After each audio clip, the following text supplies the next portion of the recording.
Hey guys, it's Steph here. It's a very cold day out here. We're actually getting a little bit of snow. It was a teaser 3 or 4 days ago. We had a lot of sunshine and it's almost harder to get some sunshine and then have it go really cold again for the next 10 days. But it also brought so much excitement. So I thought I'd get out here, even though it's freezing, and show you a fun little late winter, I guess, almost early spring tour. I haven't done one of these in a while, and I have a lot of things that I've done, but I never showed you guys on YouTube. So I thought I'd give you a little update. There's so much signs of life. So I'm just really excited. In about a month and a half, 2 months, it's just gonna be popping. The deer have arrived too, which has been a frustration. You never know with them. They're a little bit unpredictable. The last couple years we've had snow, so they didn't eat as much, but it was a little drier winter, and they found my pansies, but they're still recovering. They found some of my tulips. Thankfully, I planted a lot of them, so I'll still have quite a few to enjoy. And I'm hoping that these tulips were eaten at a young enough stage that they'll still put on growth. I do got to put down some deer repellent. It's like a granular. I'm trying to experiment with that this year because it's so much easier than spraying. And I forgot to do it one night and then they found it. But other than that, it seems like they've kind of disappeared. Maybe they've gone back up into the mountains. I don't know. So let's get started with this really cold, frigid tour. There's not much to see yet, but you can see my pansies. They're recovering. They're gonna put on a lot of growth. They're pretty fast growers once it warms up, so I think they're gonna be okay. But this whole section, we haven't put in the shrubs and the deciduous trees and the conifers yet. Hoping to get to that this year. In the past, we've just done annuals.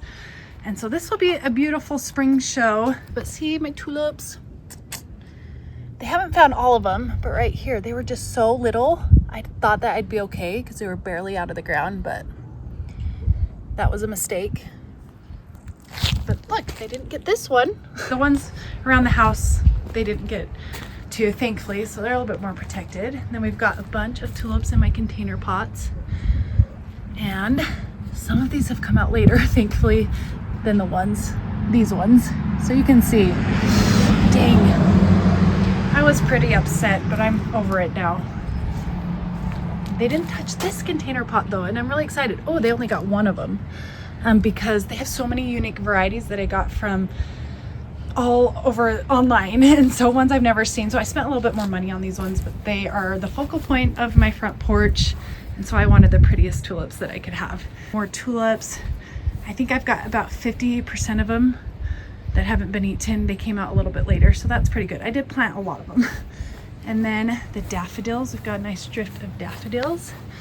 We got a nice rainstorm recently, so that's so great for all of these bulbs. Once they start popping up, you want to give them extra water if it's really dry. So I'm excited about this drift of daffodils, and then it will kind of go into a drift of tulips. The white fir's looking awesome. It's doing really good right here on this corner. It's a south side, which would normally be really hot for it, but we've got this beautiful maple. It's a red leaf maple that shades it a little bit, so it protects it. And I've given it some supplemental water throughout the winter. Then we've got a lot more tulips over here. There's like 50 or maybe 75 in this container pot. And they are just barely coming out. So the ones on the south side always come out sooner. My husband has got to reinforce this, and I've got to restain it. It's been, I think, like 4 years. It's having a harder time over on this southwest corner than the one that's a little bit more protected and doesn't get quite as hot. That one is doing just fine. Got to cut back the hydrangeas. There's so much work to do. I'm going to just focus on one area at a time, but I could be cutting back my incredible hydrangeas right now. I am going to wait to prune my boxwood when I know there's not going to be a frost, because then they could put on new growth, and if there's a frost, it will just kill that new growth. So I'm really patient with when I prune my boxwood, but it's provided some beautiful winter interest. Then I started these foxgloves last year, so I'll finally get some flowers this year. Foxgloves don't really seem to do very well over here because it's so dry, but this is a shadier spot, so I'm hoping, actually it's not very shady because it's the west side, but it only gets about 3 hours. I have another box where I think they're going to thrive because it's a little bit shadier in my hot climate. Some more tulips, so lots of tulips in container pots this year. I chose to do that just because it's so much easier. And then we've got some black mondo grass, which this is one of my favorite flower beds. But this has been an evergreen for me. It's really drought tolerant. It likes the shade. It can tolerate a little bit more sun, so a part shade area. It can also handle the deep shade. It's really slow to grow. So it gets about 6 to 12 inches tall and wide, and it slowly spreads through underground rhizomes. And so it's not invasive at all, really easy to maintain, but it's gorgeous because this dark foliage in contrast with my heucheras that I've got to cut back, and my goom that's putting on a lot of growth. What great companion plants, a beautiful spring blooming flower. And the goom and the black monogas just provide so much texture and color, and I just love it with this Carl Fuchs. So one of my favorite flower beds, and really easy to maintain. And then let's walk. There's not a ton to see right now. Oh goodness, do I want to walk all the way to that corner? Let's see if I can zoom in. That's how lazy I am. Okay, I won't be lazy. I'll walk for you guys. It just feels like it's really far right now. But I did want to highlight this Carlston Mugo Pine because it's absolutely beautiful. Planted it last year, and look at the interest it's showing. So this is a new flower bed. I haven't finished it. This will get about 3 feet tall by 3 feet wide. Mugo pines do really well over here. I live in northern Utah. It's a zone 6 feet climate. We get dry summers and usually a good amount of snow in the winter, but the deer don't seem to touch this one, which I love. And look at that golden color. It doesn't grow super fast and doesn't get very big, so it's really great for small spaces. All right, should we show you what's going on over here? This is just a huge yard, and I feel like I should break up this tour into different segments, but I love these are kind of like the blue globe spruces. I love having them in here. I don't want anything competing with my greenhouse. They're doing really well. They've been in there for a couple years. We did add a paver landing right here. It's really cute. My greenhouse. Look at these cute solar lights we got from Amazon. They're actually really, Amazons are just really affordable. And so I think I'm just gonna start sticking these throughout my yard. I wanna get one of those hanging hooks and you can just stick them in there. But I think they look really beautiful for only being like $20 for 2 of them. We've got oak leaf hydrangeas. I added some boxwood right here, which I've really enjoyed this winter interest. Oh my gosh, hello. He just follows me around in the yard. Hi. He is a yard guy like me because inside I don't ever see him, and he just wants to hang out with me right here. These foxgloves I started, so I've got to cut those back. So a lot of cutting back, but I'm not in too big of a rush. I don't really have to worry about that for a little bit. And then right over here, this is my rose garden. So I'm going to be adding, I don't know, I think it's 20 roses. I've got a lot of beautiful ones from Grace Rose Farm, some Dave Austin ones that are good for cutting that last a really long time in the vase. So I cannot wait to show you that video. So I decided to just turn this whole area into a rose garden because they do so well back here. They're easier to maintain. I was doing annuals and little perennials. I just decided to do all roses. So you can see they're budding now. I need to start pruning these. This one got pruned in the fall, but most of the other ones didn't. So it's time to prune these roses. So you can see there's a lot of work that needs to be done. Oh, look guys. Love when the ducks come. Aren't I spoiled? Look at those ducks. So pretty. Oh my gosh, that one has the most beautiful color in the front. Every year we get ducks around. This is how I know spring is coming, because the ducks start to migrate their way over here. Sometimes there's baby ducks. So cute. So we have really cleaned up this back area. This was all branches, really messy. So we've been working on this. There's just so much space. Now, I don't know what I should do here. Do you guys have any ideas? Because it's a huge space back here. I thought I might just make it look really pretty and lush for our neighbors. Because I don't know realistically if we need to come back here too much, but it would be nice for them to see some beautiful flowers and perennials. It would be such a beautiful shade garden. You can even walk in here a week ago. So it's a nice space. Look at these trees. I actually think that branch is quite cool. It comes up and over. They just look so much better. This goes throughout the entire property. And I can just come out here and listen to it, and it's just immediate therapy.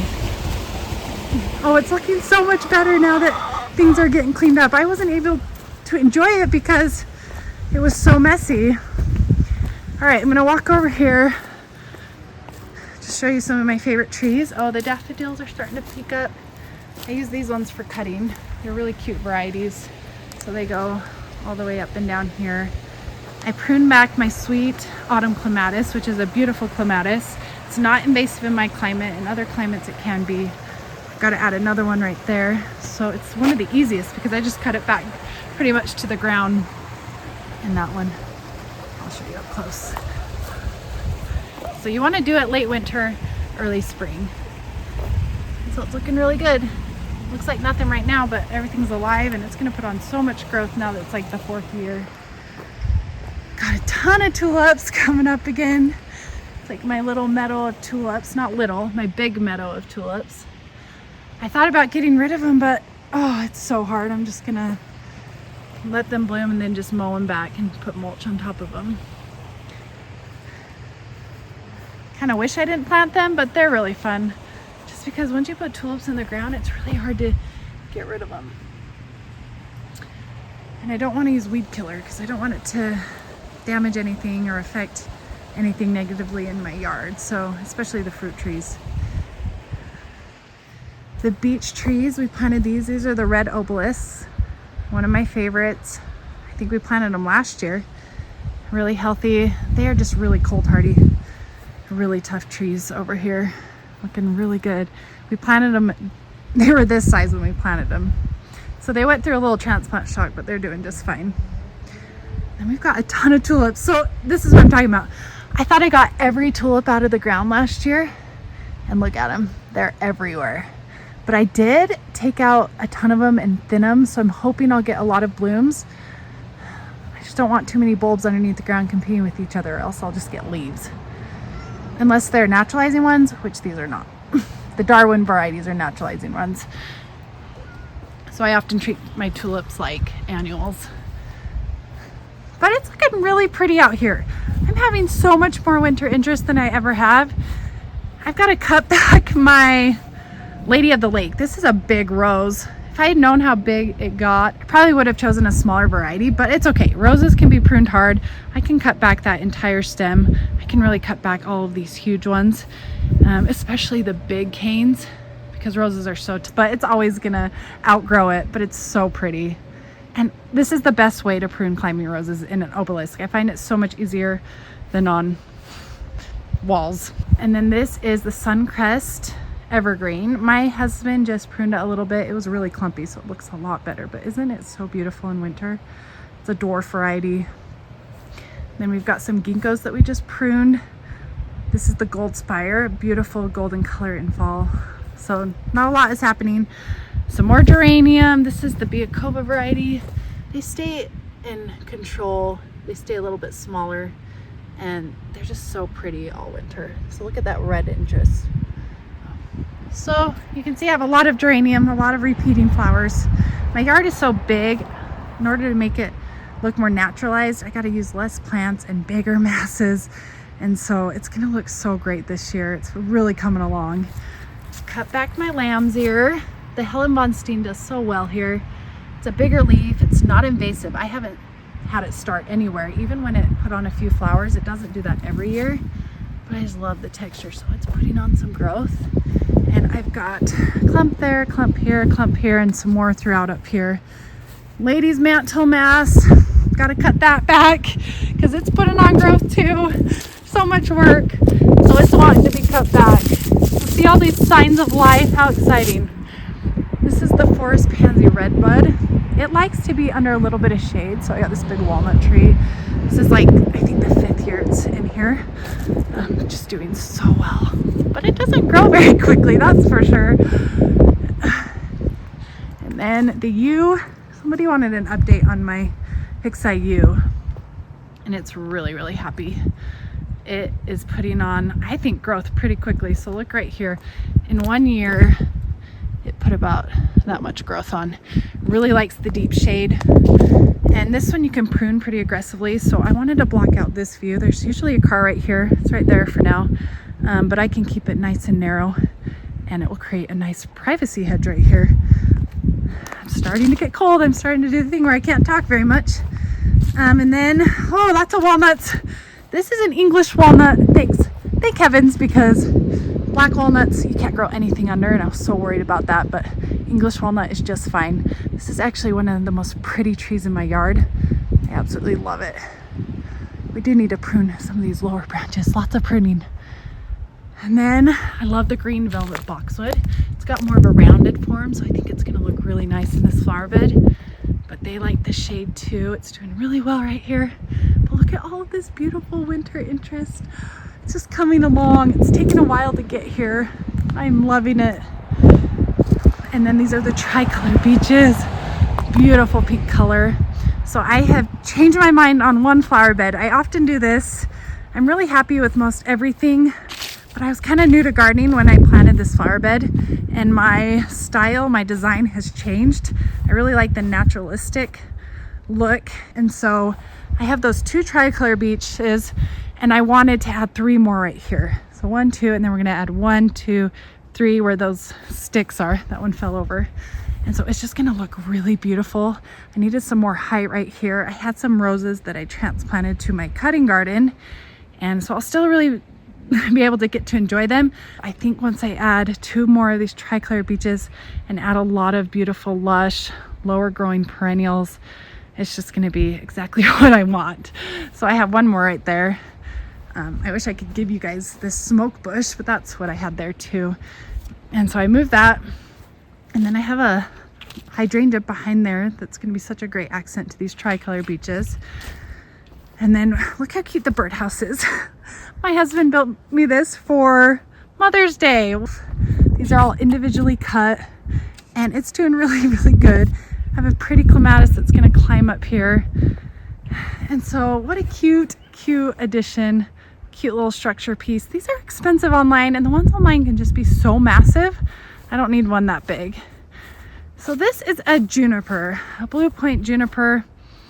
I don't think I love it that much, so I might give it to somebody else. Hasn't been in here very long. I'm still trying to decide. I think once I get the tricolor beeches in here, I might like it more. I just don't know, because I like them when they're smaller, but as they grow, they just start to look a little bit more weedy. I want something with a little bit more structure. But it is doing well, so I'm kind of debating, going back and forth with it. Some more of that lamb's ear. Look how pretty it is right now. And then I got a Japanese vine maple. It's really cool. So it's going to be really nice. It's going to kind of sprawl around the back of this fence. It's not going to grow on it, but it's going to give that look. It doesn't grow outward, and so I think it will be perfect right here. And then I'll have some nice low growing perennials. Look at the ivory halo dogwood. Look at that beautiful red interest. The barberry are one of the first ones to come out in early spring, or in spring. And then some more of those dogwood. And then we've got the bristlecone pine.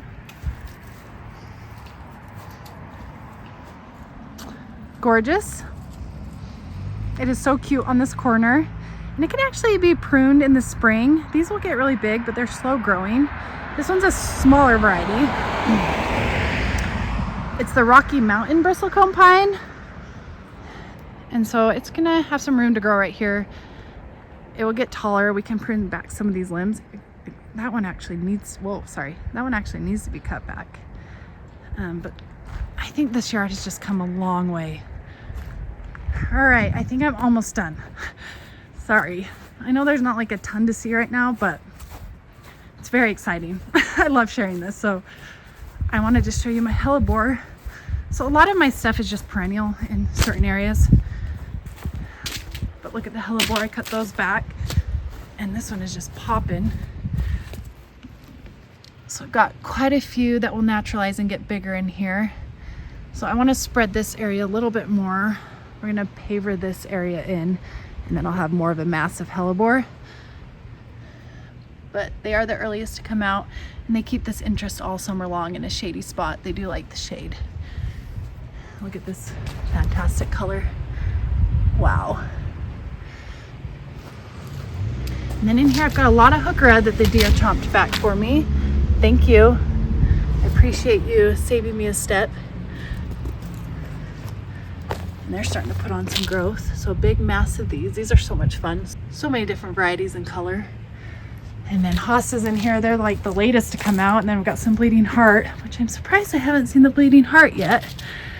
Guess it's a little early yet. Some more tulips. And then my buckthorn. I love this tall hedge glossy buckthorn. Anchors this corner so nicely. And then these Norway spruce bushes are, I think they're like pumellas. That's what they're called. I do have to water this one quite a bit more because it's really hot on the south side. But as long as they get enough water, they're fine and they handle the heat. But things are coming along. There's signs of life. Very exciting. Most of them, it seems like all of my trees are doing well. They're alive, they're putting on growth.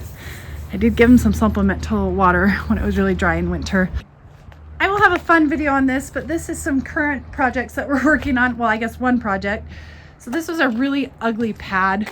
Just felt like it was out of place. We weren't using it for anything. Now my husband is building it for me, and it's gonna be a brick paver box, which is gonna be so fun because we come down these stairs, probably more than those stairs, and it'll be so fun to have annuals in here. And I'll be able to enjoy tulips in here. I just remembered more tulips. And then you'll have your summer annuals, and then I can do some fun winter something in the fall. So it's really exciting. We had some leftover bricks, and so we're just kind of using what we had from the greenhouse. More containers, more tulips. These ones are way ahead of the other ones. Can you guess why? Because it's so much warmer on this side. It's like a little microclimate. I'm actually going to be moving them, relocating them, but for now I'll enjoy them right here. I got a cute bistro set that I'm going to put here, and then I got this cute, this was an Amazon container pot for about $100. It's 15 inches wide and 36 inches long. So I can nestle this little corner and add some sort of trellis and put a climber up here, which I think it looks awesome. Last but not least, my husband built me a window box. This is new. And look at my tulips. Isn't that cute? They were actually in my garage for months. I planted them about a month ago out here, and they can survive on this side just because it's so warm. If in a more shallow container. This would be way too shallow out in my yard. They'd probably freeze and die, but I just wanted to show you how cute this is starting to look. It's starting to feel like its own little bedroom. I'm just gonna come out here, hang out, sit, enjoy a snack, and just enjoy the flowers for who knows how long. It's hard to sit still when it's gardening season, but it just is making this area feel so nice and so cute. Oh yeah, I added magnetic strips to my garage doors too. Totally transformed the look for about $75. Looks like I have windows now, and they're all from Amazon. So I'm really excited. That is what has been happening. I hope you like this update. I'm ready for spring. My hands are frozen. But anyways, that's all I've got. It's so fun to be out here. I hope you guys are getting excited for gardening. I have so many fun plans, and I will see you in the next one. Thanks for watching. Bye.